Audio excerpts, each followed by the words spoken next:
दोस्तों, voice of industry पारां सभिनी खे भलीकार।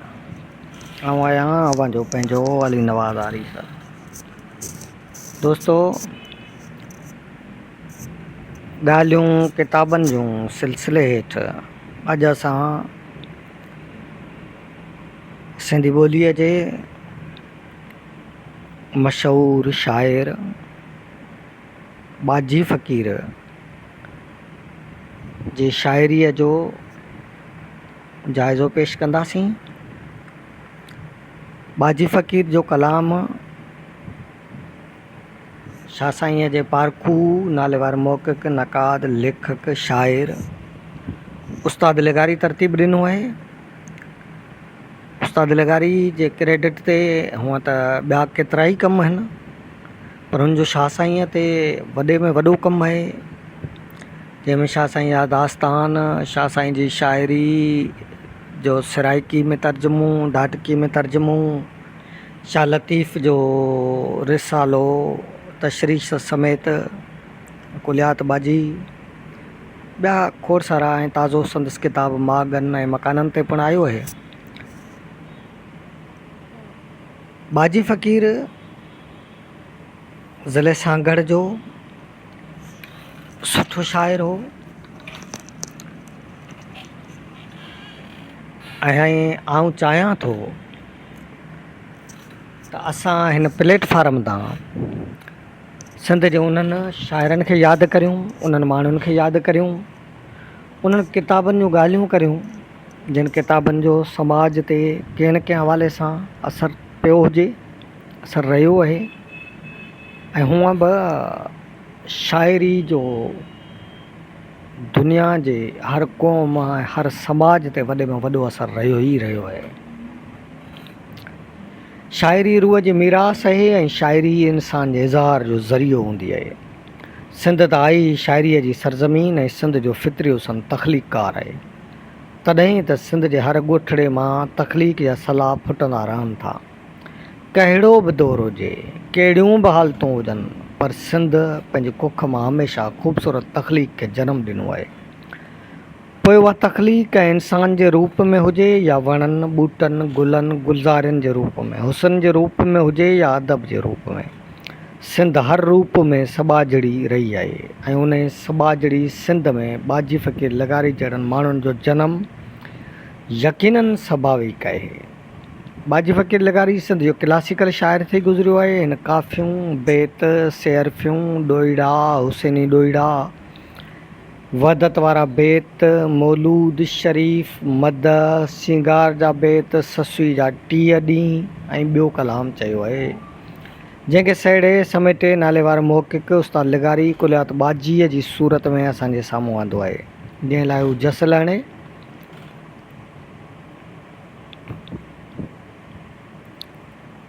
उस्ताद लिगारी निहायती महिनती ऐं अवरेज इंसान आहे। हिन केतिरे अरसे ताईं शाह लतीफ़ जी शरह ते कमु कयो ऐं उनखे 1200 सुफ़नि ते शाह जो रिसालो सिट वार सम्झाणीअ सां छपाए पधिरो कयाईं। उन बैदि ही अहम कम कुलियात बाजी असांजे साम्हूं आणे सिंध जे हिकिड़े अहम शाइर खे महफ़ूज़ करे वरितो अथसि। उस्ताद कॾहिं कंहिं इदारे ते कोन भाड़ियो, सदाईं इश्क जे जज़्बे हेठि पंहिंजे हड़ा वड़ा ख़र्च करे सिंधी अदब जी ख़िदमत में मगन आहे। बाजी फ़क़ीर जी शाइरी तसव्वुफ़ जे रंग में रंगियल आहे। हू मिजाज़ जी चोट खाइण खां पोइ हक़ीक़त ॾांहुं माइल थियो ऐं पोइ हुन जेके वाहिड़ वाहिया आहिनि से सिंधी शाइरीअ जे दामन में बेबा इज़ाफ़ो आहिनि। हिन सिंधीअ खां अलावा सराइकी, फ़ारसी ऐं उर्दूअ में बि कलाम चयो आहे, पर संदसि सिंधी ऐं सराइकी काफ़ियूं पंहिंजो मिट पाण आहिनि। वटि लफ़्ज़नि जो अणखुट ज़ख़ीरो आहे जेको खुटे नथो खुटे। संदसि कलाम खे पढ़ंदे ईअं पियो भासिजे त दरिया जो वहकिरो आहे जेको वहंदो पियो वञे, जंहिंखे को बि बंदि नथो ॿधी सघिजे। हिन वटि इनफ़रादियत घणी आहे, जेतोणीकि किथे किथे हिन सचल ऐं मंसूर वारी ॻाल्हि बि कई आहे, पर उन में बि फ़क़ीर वटि निरालाइप आहे, पंहिंजो अलॻि डिक्शन आहे। जेतोणीकि असांजे किन मौरखनि ख़लीफ़े नबी बख़्श क़ासिम ते क्लासिकल शाइरीअ खे ख़तमु करे छॾियो आहे, पर आउं सम्झां थो त उहा हिते ख़तमु नथी थिए। अञा बि केतिरा अहिड़ा शाइर आहिनि जिन वटि तसव्वुफ़ जो रंग मिले थो। उन्हनि में बाजी फ़क़ीर लिगारी बि हिकु आहे।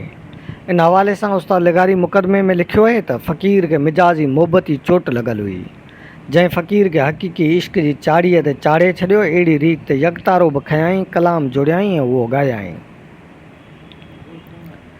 संदसि शाइरी मिजाज खां हक़ीक़त जो पंधु कंदे नज़र अचे थी। हिन जिते मिजाजी मोहबत में शाइरीअ जो समुंड खेड़ियो आहे, उते तसव्वुफ़ में बि हिन वटि कई खटणार खिड़ियल नज़र अचनि था।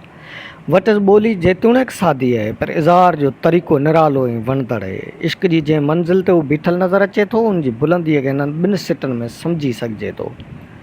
इश्क बिना आहे मज़हब सारे, इश्क बिना आहे मज़हब सारे, समझ खसारे यार सभी, नी बिना जो मारन न रे, समझ लवारे यार सभी। हीउ कहिड़ो इश्क आहे जेको सभिनी मज़हबनि खां मथां आहे। इहो ई असुलु इश्क आहे जंहिंखे इस मिजाज मां हक़ीक़त जो पंधु करायो। ऐं मूं किथे पढ़ियो आहे त हक़ीक़त ते पुॼण लाइ मिजाज जो रस्तो लाज़मी पार करिणो पवे थो, ऐं शायदि फ़क़ीर खे बि मिजाज जो रस्तो उकरणो पियो आहे। या वरी संदसि काफ़ीअ जे हिन बंद जी वुसत ऐं गहराई खे ॾिसिजे। जंहिंखे उञायो इश्क हो ग़मन संदो गिलास ॾेई, जंहिंखे उञायो इश्क हो ग़मन संदो गिलास ॾेई, प्यार मां मए आब कोसर मंझि दन ॾींदा भला। हिननि ॿिनि सिटनि जो छेद करे ॾिसिजे। इश्क जी उञ वारो फ़िलसफ़ो त सम्झ में अचे थो, पर ग़मन संदे गिलास वारो फ़िलसफ़ो निहायती गूढ़ो वीचार आहे। था रिंद सम्झनि राज़ खे महबूब जी हर नाज़ खे, था रिंद सम्झनि राज़ खे महबूब जी हर नाज़ खे, नांगनि छॾियो निमाज़ खे बेश्त खां तिन बस कई। फ़क़ीर जी सॼी शाइरी इसरारनि सां भरी पई आहे। हर सिट में कई राज़ आहिनि जिन खे परूड़ण ऐं परखणु वाक़ई रिंदनि जो ई कमु आहे। मोहबती इमाम खे सम्झणु एतिरो सौखो बि किथे आहे। महबूब जे नाज़ ते नांगा नमाज़ूं छॾे ऐं बेश्त तां दस्तबरदार थियण लाइ आता हुजनि। अहिड़े इश्क खे कहिड़ो नाम ॾिजे। साॻीअ तरह फ़क़ीर जी मिजाजी शाइरीअ खे पढ़िजे थो त दिलि मां वाह वाह निकिरियो वञे, ऐं चाहियां थो त संदसि मिजाजी शाइरीअ मां बि लुत्फ़ अंदोज़ थी थिए। बाज़ बिरह जा पाण बछाए पोइ बि पुछे थो ख़ैर त आहे, बाज़ बिरह जा पाण बछाए पोइ बि पुछे थो ख़ैर त आहे, सदमा ॾेई साह सिकाए पोइ बि पुछे थो ख़ैर त आहे, वार विढ़ण लाइ वर हणनि था जीअं कारीगर कर खणनि था, छातीअ ते कई अरंग चढ़ाए पोइ बि पुछे थो ख़ैर त आहे, भिरूं त तुंहिंजा तेज़ तरारियूं कजल अखियुनि जूं हणे कटारियूं, भिरूं त तुंहिंजा तेज़ तरारियूं कजल अखियुनि जो हणे कटारियूं, सितम करे थो सिंध निहाए पोइ बि पुछे थो ख़ैर त आहे। फ़क़ीर मथियनि सिटनि में महबूब खे ॾुरापो बि ॾिए थो, पर प्यार सां सजाई सां ऐं मयार में बि जे प्यार हुजे त उहा मयार बि महबूब जी अदा बणिजी वञे थी। बाजी फ़क़ीर वटि न रुॻो तशबीह जो हुस्न आहे, पर वटि तरक़ीब इस्तारा बि शाकार आहिनि। हूअं बि शाइर फितरत खे वेझो हूंदो आहे ऐं शाइर खे वतन जी मिटीअ जी ख़ुशबू मोहे विझंदी आहे। ऐं असांजे हिन शाइर वटि त पंहिंजे वतन जे वलड़नि जो वास कुझु जजो आहे। हिन काफ़ियुनि में केतिरा ई तजुर्बा पिणु कया आहिनि। हिन जूं केतिरियूं काफ़ियूं हेकुणियूं आहिनि जिन में थल बि हिकु सिट जो त बंद बि हिकु सिट जा, केतिरनि काफ़ियुनि में थल बि ॿिनि सिटनि जो त बंद बि ॿिनि सिटनि जा आहिनि, ऐं केतिरनि काफ़ियुनि में वाई वांगुरु वराणी बि आहे। ऐं संदसि कुझु काफ़ियूं ॿिनि काफ़ियुनि ते मुश्तमिल आहिनि। उन्हनि में संदसि हिकु काफ़ीअ जो नमूनो हिते वंड कजे थो। चौकस चौकीदार ॾिसी डील मुंहिंजो थो डरे डरे, ख़बर खरनि खे कान पवे तूं अचजां दिलबर हरे हरे। बाजी फ़क़ीर सूंहं जो मोतरिफ़ शाइर आहे। हिन जिते महबूब जी सूंहं जा जलवा पसाया आहिनि, उते ही धरतीअ जी सूंहं खां गाफ़िल न आहे रहियो, ऐं धरतीअ जो जोदो थी हुनजी हिफ़ाज़त करण लाइ आतो थो ॾिसिजे। अहिड़ो अक्स संदसि काफ़ी सिंध जो तरानो मां पसी सघिजे थी। तुंहिंजी तरक़ी मुंहिंजी राहत, मुंहिंजी महिनत तुंहिंजो मान, सोनी रती तुंहिंजी धरती तुंहिंजी शोहरत मुंहिंजो शान, कंदसि हिफ़ाज़त साण सदाकत तूं मुंहिंजो दीन ईमान, गैरतमंद मुजाहिद बाजी तो मथां क़ुर्बान सिंध। बाजी फ़क़ीर काफ़ियुनि खां अलावा वहदत वारा बेत बि शाहकार लिखिया आहिनि, जेके तक़रीबन वराणीअ वारा बेत आहिनि। ही उठ न उठनि जहिड़ा नका मयनि खे मुहार, न के नाकेलियूं नकनि में नका तोॾनि जी तवार, आणे हिन बंबोर में जे ॾेखारिया मूं ॾातार, बाजी सभु जमार मना मूर न विसरिया। हिन बेत खे पढ़ी संदसि शाइरीअ जो तयन करे सघिजे थो। हिन शाह साईंअ जे सुरमनि मां वधीक ससुई खे ॻायो आहे।